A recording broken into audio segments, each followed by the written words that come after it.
अस्सलाम वालेकुम नाज़रीन। 24 घंटे हो जाएंगे 3 साढ़े 3 बजे के करीब जब पाकिस्तान का वज़ीर आला मंजर-ए-आम से गायब है। कल 3:30 बजे अली बिन गंडापुर को मंजर-ए-आम से गायब किया गया। इसके साथ साथ डी चौक में अभी ताज़ा तरीन सूरत हाल क्या है। आज का दिन बहुत अहम कहा जा रहा है कि पाकिस्तान तहरीक इंसाफ के लिए है। 2 बजे की कॉल दी गई है। अब लीडरशिप इस वक्त कहाँ मौजूद है, अली बिन गंडापुर के हवाले से क्या कहा जा रहा है कि वो मुबैना तौर पर कहाँ पे हैं और किन लोगों के पास हैं। ये तमाम तर चीज़ें मैं एक एक करके आपके साथ शेयर करती हूँ। लेकिन पाकिस्तान में जो लोग समिट समिट का राग अलापते हैं और कह रहे हैं कि समिट होना बहुत ज़रूरी है, उनको नज़र नहीं आ रहा कि एक सूबे का वज़ीर आला इस वक्त मंजर-ए-आम से गायब है और इससे आपके बाकी दुनिया के अंदर, बैनुल-अक़वामी दुनिया के अंदर आपकी क्या इमेज जा रहा है। एक ही माह में दूसरी मरतबा आपका वज़ीर आला एक सेंसिटिव तरीन सूबे का जिसको 3/4 के साथ इलेक्ट करके लाया गया, वो गायब है। सवाल उठ रहा है, हर कोई एक ही सवाल कर रहा है, हर कोई एक ही चीज़ पूछ रहा है कि अली अमीन गंडापुर केपी हाउस गए क्यों? सवाल भी बहुत बेहतर है, सवाल भी बड़ा जायज़ है। बनता है आवाम का पूछना कि इतने बड़े काफ़िले को लीड करते हुए आ रहे थे, वो हीरो बन चुके थे और उसी काफ़िले के साथ अगर वो यहाँ पर पहुँच जाते ना, तो नाज़रीन एक बड़ा मुख्तलिफ समा होता, एक बड़ी मुख्तलिफ एक सिचुएशन होती और बहुत ज़्यादा तहरीक इंसाफ इस पोज़ीशन में आ जाती कि अपनी बातें मनवा सकती थी। कुछ भी फिर ऐलान वो किया जा सकता था तहरीक इंसाफ की जानिब से। लेकिन क्यों अली अमीन गंडापुर अचानक वहाँ कटी पहाड़ी से मुतबादल गाड़ियाँ का रास्ता लेके, मुतबादल रास्ता लेके छोटी गाड़ियों में बैठ के फ़ौरन पहुँचते हैं चाइना चौक। वहाँ जल्दी-जल्दी अगर अब आप दोबारा उनकी वो गुफ्तगू सुने और बात करते हैं, फिर वो केपी हाउस पहुँच जाते हैं। केपी हाउस उनको पाकिस्तान तहरीक इंसाफ के किस लीडर ने बुलाया? किसने उनको कहा कि यहाँ पहुँचे? कोई अहम बातचीत होनी है, कोई मुज़ाकरात होने हैं। जब इमरान खान ने कहा था कि जितने भी मुज़ाकरात हैं, कुछ भी अब नहीं होगा, डी चौक पहुँचे, डी चौक के बीच कोई एंगेजमेंट ना करें, डी चौक पहुँचकर अगला लाहे-अमल मैं दूँगा। तो फिर ये गंडापुर साहब किसकी बातों में आए?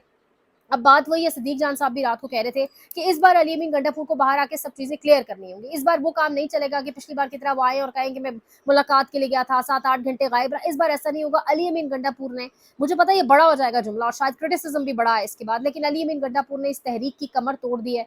अली अमीन गंडापुर का मौजूद होना एक बैकबोन था इस पूरी तहरीक का, रीढ़ की हड्डी थी और उन्होंने कमर तोड़ दी है इस वक्त पूरी तहरीक की। मंजर बहुत मुख्तलिफ होता, लेकिन अवाम नहीं थक रही। इस वक्त खबर जो सबसे पहले बड़ी दूंगी, एक एक करके तमाम तर चीज़ें शेयर करेंगे। आवाम को डी चौक पहुंचने की वापस कॉल है। 2 बजे डी चौक पहुंचना है। अभी दोपहर 2 बजे से अभी वीडियो मैं पब्लिश कर रही हूँ, 1:15 हो रहा है, 2 तक की वीडियो आपके पास आ जाएगी।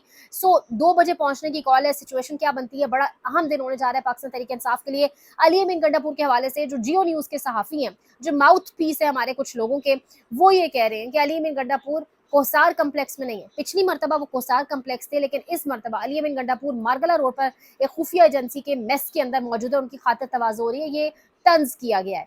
ये वही लोग हैं जो कह रहे थे कि अली अमीन गंडापुर की जुल्फ़ें काटी जाएंगी, उनके साथ ये किया जाएगा, वो लोग हैं। ये पाकिस्तान में जमहूरियत पसंद लोग हैं, इनको पाकिस्तान में सहाफ़ी कहा जाता है। सहाफ़त के नाम पर धब्बा लोग हैं जो खुशी मना रहे हैं, जो तंज़ व मज़ाक कर रहे हैं इस चीज़ के ऊपर कि एक सूबे का इलेक्टेड वज़ीर आला, उसके बाल शाल काटे जाएंगे। वो एक एजेंसी के मेस में है। अब ये एजेंसी के ऊपर भी सवाल है। अब आपके सहाफ़ी ये कह रहे हैं कि वो आपके पास हैं, तो ये बात ये बनता है फिर कि अपने ऊपर से ये दाग और धब्बा हटाएं और कहें कि वो हमारे पास नहीं है। सरकारी ज़राए कह रहे हैं कि हमारे पास नहीं है, तो फिर अली अमीन गंडापुर कहाँ? एक सूबे का वज़ीर आला इस मुल्क में नहीं मिल पा रहा, यानी आफरीन इस मुल्क के एक कानूनी निज़ाम के ऊपर आई है। पेशावर हाई कोर्ट ने बैठना था जी, मुल्क सूबे का वज़ीर आला गायब है, लेकिन पता नहीं अदालतें तब खुलती हैं सिर्फ जब इनको अपनी बका की जंग लड़नी हो, वरना ये अदालतें भी खुलती नजर नहीं आती। मुस्तफ़ीन काज़मी के साथ जो हुआ, सिर्फ एक वक्त के काजी को, एक जाबिर को ललकारने पे, ये कहने पे कि तुम फ्रॉड हो, उनके साथ उनको स्कल में चोटें लगी और आंख के ऊपर, यानी उनके दिमाग और आंख और इस पूरे सेंसिटिव एरिया पर जहाँ पर जिले शाह को जिस तरीके से मारपीट की गई, सबसे ज्यादा चोटें उसकी इस जगह पर थी। बिल्कुल उसी उनके पोस्टमार्टम रिपोर्ट के अकॉर्डिंग बिल्कुल उसी तरीके से मुस्तफ़ीन काज़मी के साथ करने की कोशिश की गई। ये इस मुल्क की हालत है। इस मुल्क का जो निज़ाम अदल है ना, उससे तो लोगों का उठ चुका है ना एतबार। लेकिन इस मुल्क से लोग, मुझे लगता है खुदा ना खास्ता, शायद वो दिन अब आ रहा है कि लोग इतना दिल बर्दाश्ता हो जाएंगे कि लोगों का बस नहीं चलेगा कि अपना सब कुछ बेच के किसी तरह बाहर चले जाए, बेघर हो जाएं, कुछ भी ना छोड़े पास, सब बेचें और किसी तरह बाहर चले जाएं। यहाँ रहना लोगों के लिए सांस लेना मुश्किल हो जाएगा। किस तरफ इस मुल्क को धकेला जा रहा है। पाकिस्तान तहरीक इंसाफ की लीडरशिप के ऊपर बहुत बड़ा सवाल है। कहाँ है बैरिस्टर गौहर, कहाँ है शेख वकास अकरम, कहाँ है ये सारी लीडरशिप। गिरफ्तारी के डर से कुछ लोगों को कहा गया है छुप जाओ, तो क्या पूरी क्यादत छुप जाएगी? क्या बैरिस्टर गौहर समेत सब लोग छुप जाएंगे? ये इनके पास हिकमत अमली और इस तरीके से ये आगे चलेंगे। यानी इमरान खान के पास जितने सिक्के हैं ना, वाकईतन खोटे हैं। नीचे अवाम है जो बस लड़ रही है, ऊपर खुदा की एक हिकमत है, उसके साथ खुदा की गैबी कुछ मदद है, लेकिन अवाम लड़ रही है। कल 2 बजे रात तक भी अवाम लड़ती रही है। मैं एक वीडियो यहाँ पर आपको दिखाऊंगी, उससे आपको काफ़ी कुछ अंदाज़ा हो जाएगा कि अवाम पीछे नहीं हट रही। लेकिन कल 2 बजे रात तक भी अवाम शेल खाती रही, रेंजर्स ने और नफरी ने बाकायदा तौर पे Kulsoom international hospital blue area तक आके अब जो है वो पूरी जगह को खाली कराया, वैकेट कराया।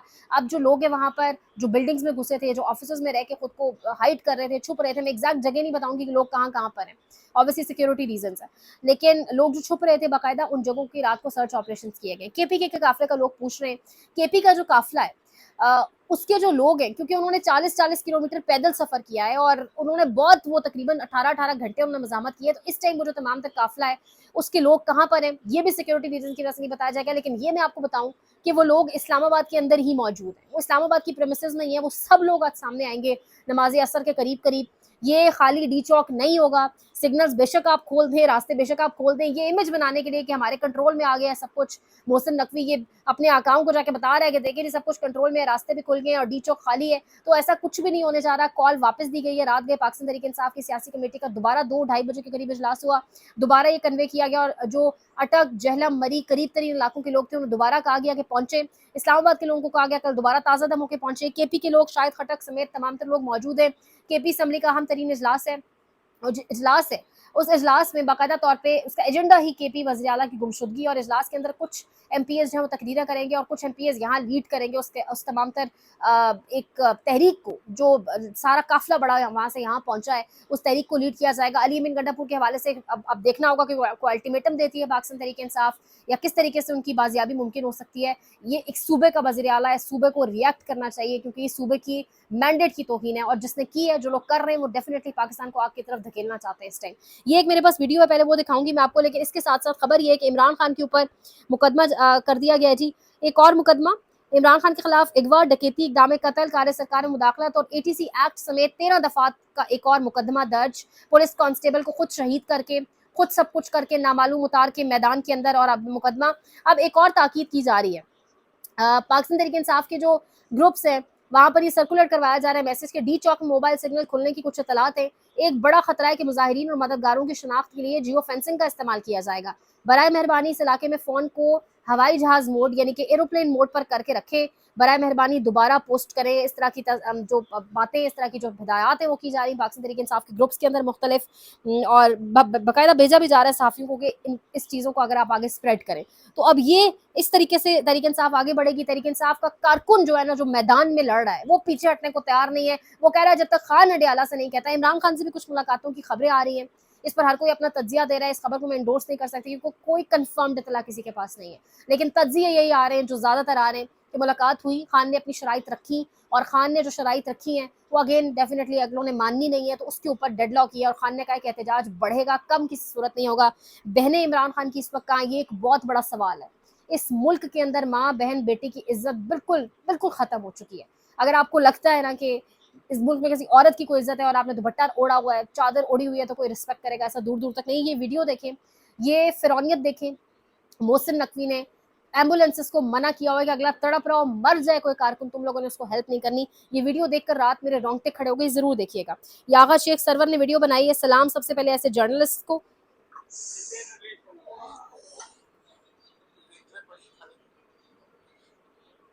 मैं इसकी ब्राइटनेस थोड़ी सी कम करूं, वैसे तो काफ़ी कम ही है, ताकि आप लोगों को ये वीडियो नज़र आ सके। ये वीडियो देखने से मतलब रखती है और ये पूरी आप लोगों ने लाजमी देखनी है। ये जख्म देखिए, ये जो ऊपर है ये जख्म है, ये सोटी से जो डंडा मारते हैं पुलिस वाले, और ये उसको बैक पर मारा है, कमर पे, और आगे उसकी रिब्स है यानी पसलियाँ। और ये फार्मेसी वाले अपनी मदद आपके तहत लड़के की मदद कर रहे हैं, और ये आगा शेख सरवर जो वक्तन फवक्तन आपको रिपोर्ट कर रहे हैं वहाँ पहुंचे हुए हैं, और कहा जा रहा है कि ये जो चोट इसको लगी हुई है, इस वजह से इसको फौरन अस्पताल लेकर जाया जाए ताकि इसकी पसलियाँ डैमेज होने का खतरा है। ये फिरौनियत है। और एम्बुलेंसेस को कहा गया है किसी सूरत इस हालत में किसी को पहुंचाना नहीं है अस्पताल। ये मुल्क है, ये इन लोगों के पास दिलशिल कोई नहीं है। एक ही सूरत है जो बदल सकती है, और आपका जो हथियार है, जो ताकत है, वो एक ही है। बेशक निकले हुए हैं जो मर्द हजरात खासतौर पर इस्लामाबाद पिंडी से जो निकले हुए हैं, वो घरों को जाएं, ताज़ा दम हो, फ्रेश हो, वापस चेंज करें, खाएं पिएं, फ्यूल अप होके वापस जाएं। लोगों के लिए भी घरों से खुश्क चीज़ें, पानी शानी लेके जाएं। सो वापस जाएं वो लोग, लेकिन ताकत आपकी सिर्फ आपकी प्रेजेंस होगी। जितनी बड़ी तादाद होगी उतनी बड़ी तादाद जो है वो अगलों को ऑब्वियसली पैनिक करेगी, और इसी सूरत में आपकी जालिमों से जाबरों से जान छूट सकती है। अपडेट करेंगे इंशाल्लाह आपको केपी इजलास के हवाले से भी, और क्या अगली हिकमत हमली है, कुछ बड़ा प्लान पीटीआई की जानिब से कहा जा रहा है सामने आएगा। तमाम तर चीज़ों पर आपको अपडेट करते हैं। ख्याल रखिएगा। अल्लाह के बाद।